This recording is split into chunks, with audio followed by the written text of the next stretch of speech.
Hello, my friend. Last time we said there were two stages of China's reform and opening up to the world. And the two stage is set apart by the famous TianAnMen Square. And this time we're going to talk something about the TianAnMen Square. Immediately after the death of Mao Zedong and the end of Cultural Revolution, CCP shifted into the reform and opening up phase. At first, the Chinese people were very much enthusiastic about it, and again, they believed in CCP's lie. After a while, they discovered that the reform only benefit a handful of oligarchs. Typical story is like this. A family member of a certain oligarch of CCP travels to, let's say, Japan or Germany and sat down with the owner of some famous television brand or car brand, promising or seducing a largest market and demanding a sole distributor partnership.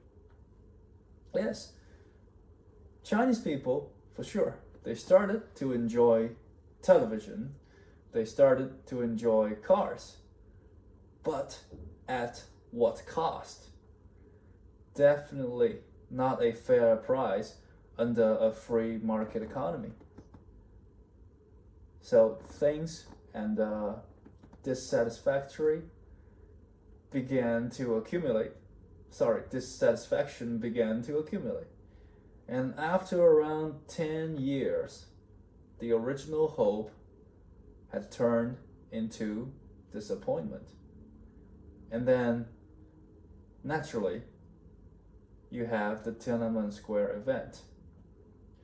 The CCP was smart enough to realize that although extreme violent measures can press down the confrontation, the TianAnMen Square confrontation, it's a time now they have to make some compromise and bribe its hostages, which is the Chinese people, for a total shut up. It realized the only way to shut people's mouths up is to feed them or stuff their otherwise talking mouths, and you'd better feed them non-stop. So the post-TianAnMen Square stage of the reform and opening up of China made the superficially so-called China miracle. And it was made for a reason, because CCP desperately wanted the Chinese people to be richer so that they don't have the extra energy and they don't have the interest to do what the CCP really feared. Spoil the dog with excessive meat so that it doesn't have time to bark and bite you.